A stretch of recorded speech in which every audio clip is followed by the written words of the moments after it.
Welcome back. In this presentation, we're going to finish up the last 5 of the 10 bones of writing tools. Like before, these come from the Writing Tools 50 Essential Strategies for Every Writer by Roy Peter Clark, originally published in 2006. Writing tool number 6. It is more important to understand punctuation as tools to create pace and space. So think about it as driving a car. The end punctuation is a stop sign. For example, don't get hung up on punctuation. Stop. The comma is a speed bump. For example, he may have been a genius, as mutations sometimes are. Quote from Kurt Vonnegut. Side note, he is one of the greatest American writers of all time, and he actually wrote this whole commencement speech address about how a semicolon was a pointless piece of punctuation, and it was the proof, it was like really the only proof you ever needed to show that you went to college, because if you knew how to use a semicolon correctly, it meant that you were college educated, which I thought was hilarious that he gave that to a bunch of college graduates at the time when they were leaving college. It's classic. The semicolon is a rolling stop. For example, they smelled noisomely of blistered tin. They never burned a right. Though they would always burn our fingers, their use was not. The pleasure of the merely fanciful, and yet a boy with a bullseye under the top coat asked for nothing more. This is from the Lantern Bears. The parenthesis is a detour. For example, parenthetical expressions are best kept short and, pray for us St. Nora of Ephron, witty. The colon is a flashing yellow light that announces something important is ahead and is often, but not always, used to introduce a list. For example, the writing was brilliant, colon, it was clear, concise, and analytically correct. Side note, typically if you're using a colon with a list, the information before the colon and after the colon should be a complete sentence. Just side note. Writing tool number 7. We always want to write towards an ending. Endings do not need to be happy or predictable, but they do need to exist because readers seek closure. So there are multiple types of endings. We have closing the circle, in which the ending reminds us of the beginning by returning to an important place. We have the time frame, where the writer creates a tick-tock structure as the author moves us through time until the end. We have the space frame, where the writer is more concerned with place and geography than with time. For example, the hurricane reporter moves the reader from location to location, revealing the terrible damage from the storm. To end, the writer selects the final destination. We see this a lot with journalism and reporters and that kind of stuff, and natural disasters. They might pick the smaller areas, even if they're hit worse than the bigger cities, but they almost always end up in the bigger cities first at the end, because those are the names that people will recognize, that those are the places that people will create some sort of emotional connection with. So think back on past natural disasters and you'll kind of see those actions there. The payoff. This is the longer the story, the more important the payoff. This does not require a happy ending, but it does require a satisfying one. There should be a reward for a journey concluded, a secret revealed, a mystery solved. Think your Agatha Christie novels. The epilogue. This is where the story ends, but life goes on. It often includes a glimpse at what happens next to the characters, and if readers care about the character, an epilogue helps satisfy the curiosity.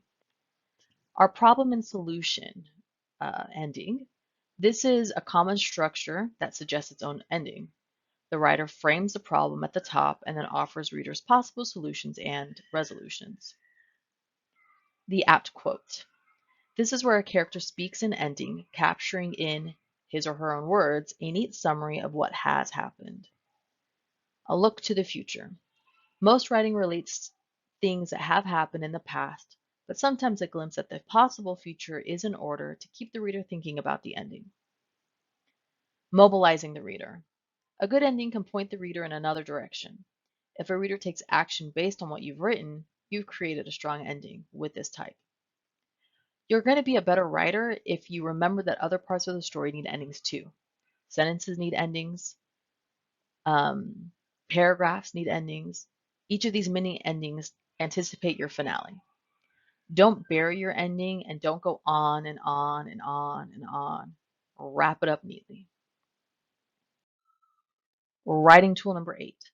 One of the absolute hardest lessons to embrace is to learn from your critics. You want to tolerate even the most unreasonable criticism. I mean, within reason. If it's offensive, just, not that person. But if if they're trying to help you and you don't appreciate the approach, maybe they're too direct, maybe it's not the best way you learn, try to take away the approach and get the message at hand. Um, Never defend your work. Listen and try to explain what you're trying to accomplish. If it's still unclear to your reader, then ask for feedback on how to get your message across. Remember, no matter who reads your paper, the main point should be clear. If the main point is not clear, you need to spend some more time on your work. One of the biggest issues with us when it comes to writing is that we know what we want to say and we know how we want to say it. And it makes perfect sense to us because we wrote it and it came out of our mind. The problem is just because we understand it doesn't mean that everyone else will. So when someone tells us they don't understand it, we need to revise it to make sure it can be understood. If we can learn to use this criticism in positive ways, we will continue to grow as a writer.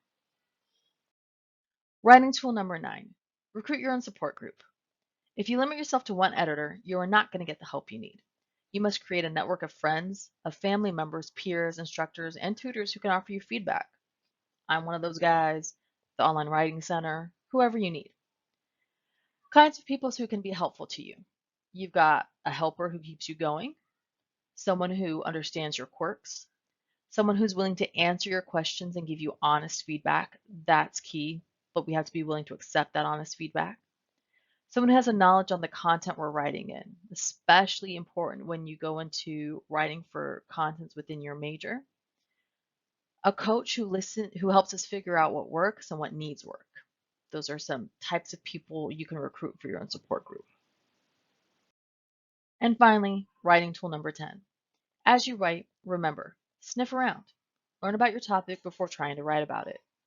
Explore ways to express ideas. Try new styles to find out which will best suit your topic. Collect evidence. Go beyond written information and evaluate your life experiences. Find a focus. Go beyond the literal of your topic and find that deeper meaning. Select the best stuff. Weed through information and only use that which is credible and relevant to your focus. Recognize the need for order. How you put forth your information is as important as what you actually have to say. Draft. Get those initial ideas down on paper. Revise. Read your work out loud to help you organize and gain clarity. If you can own the tools of your craft, take care of them, and polish them often, you are going to be amazing.